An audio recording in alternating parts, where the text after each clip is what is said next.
सिवाय परमात्मा के। और शिशु को मारना तो जघन्य अपराध है, क्यों अपनी हानि करना चाहता है? जा यहां से, छोड़ इसको। तो भगवान नारद जी इंद्र को फटकार लगाते हैं। इधर इंद्र चला जाता है, तब अदिति माता, प्रहलाद की माता,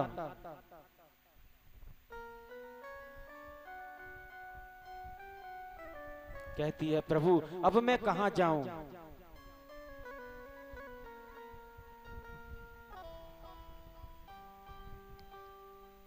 वो कहते हैं, नारद जी कहते हैं, ये देवी तुम मेरे साथ चलो सत्संग में। तो वो सत्संग में ले जाते हैं। नारद जी उसे सत्संग सुनाते हैं, कथाएं सुनाते हैं,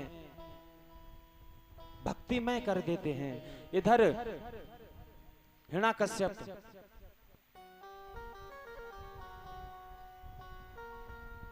आता है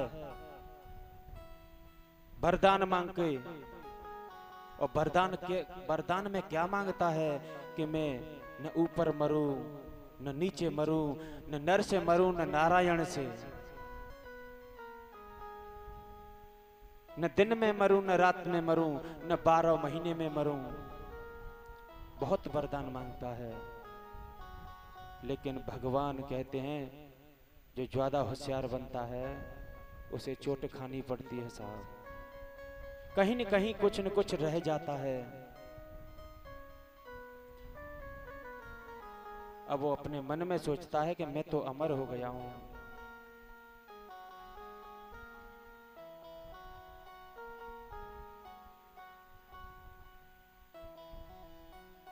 लेकिन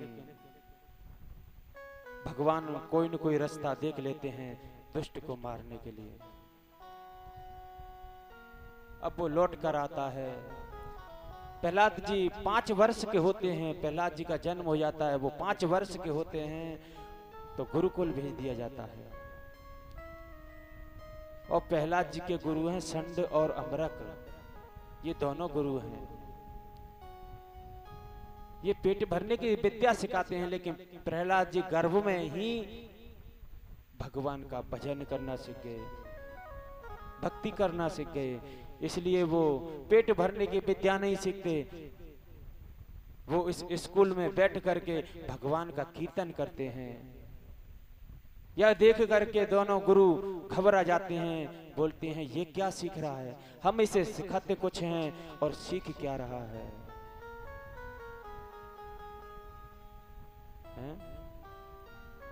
हम बच्चे को भेजते हैं स्कूल में कि सीख के आ, किताब पढ़ के आ, अंग्रेजी पढ़ के आ, अंग्रेज बन के आ। और जैसे ही पूजा पाठ करने लगता है तो हमारी भी छाती धक धक करने लगती है, कहीं हमारा बच्चा महात्मा न बन जाए। हैं? आज हम तुम भी नहीं चाहते कि हमारे बच्चे संत बन जाएं, भक्त बन जाएं, महात्मा बन जाएं, नहीं चाहते। हम चाहते हैं कि पढ़ लिख करके MLA बन जाए, डॉक्टर इंजीनियर बन जाए। बेशक हमें उसके बाद अनाथ आश्रम में छोड़ दे, कोई फर्क नहीं पड़ता, लेकिन महात्मा नहीं बनना चाहिए, सतपुरुष नहीं बनना चाहिए। आज भी बहुत से स्कूलों में तिलक लगा करके नहीं जाने दिया जाता है, क्योंकि पहले क्या होता था कि विप्र ही टीचर हुआ करते थे, ब्राह्मण क्षत्रिय ही टीचर हुआ करते थे। अब तो बात ही अलग है। अब जैसे टीचर होंगे वैसे ही तो बच्चा सीखेंगे।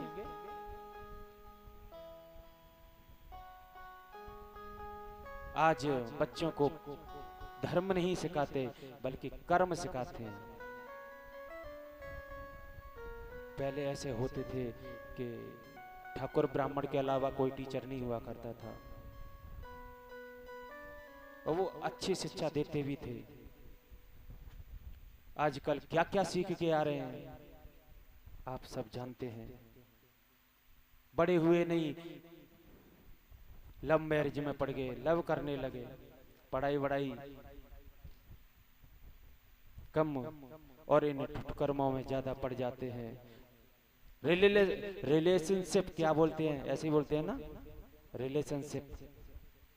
बिना शादी के एक साथ रहना सीख गए, कहां से? स्कूलों में से, कॉलेजों में से। कोई कोई कॉलेज तो ऐसे होते हैं कि जब तक गर्लफ्रेंड बॉयफ्रेंड बन नहीं जाओगे तब तक दाखिला नहीं लेते। ऐसे ऐसे कॉलेज हैं, बच्चों को भ्रष्ट बनाने में तुले हुए हैं। आज की पीढ़ी बर्बाद क्यों है? यही कारण है। छोटे छोटे कपड़ों में लड़कियां घूमती हैं, छोटे छोटे कपड़ों को फैशन मानती हैं।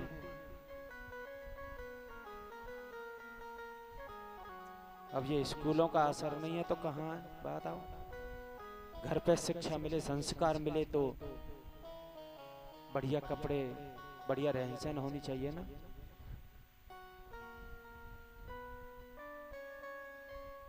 किसी हीरोनी को आने दो और किसी सीरियल में जो सीता माता जी बनी हैं उनको आने दो और दोनों को रोड शो करवाओ, दोनों को एक साथ चलवाओ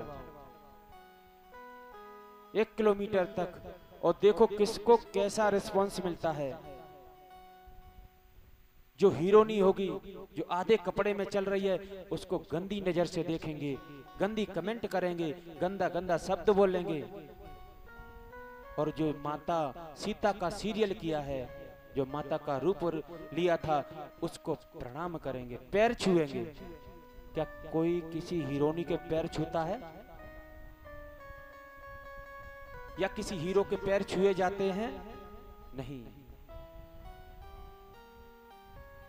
हीरोनियों को गंदी गंदी कमेंट करें क्योंकि वो उन्होंने सिर्फ गंदा किया है, गंदी सीख दी है। हम तुम टीवी में देखते हैं ना, एक ही हीरो से हीरोनी शादी करती है, ये सिर्फ टीवी पे दिखाया जाता है। रियल लाइफ इनकी कितनी गंदी है। एक को छोड़ा, दूसरे से शादी की, दूसरे को छोड़ा, तीसरे से शादी की, तीसरे को छोड़ा, चौथे से शादी की। इनकी जिंदगी, क्योंकि इनके अंदर अहंकार है पैसे का, और पैसा जिंदगी बद से बदतर बना देता है।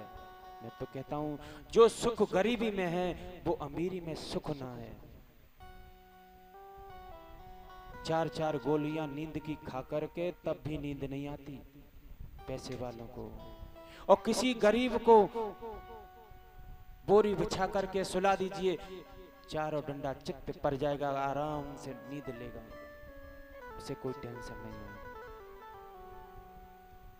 नींद कहां नहीं आती? जहां पर चिंता होती है।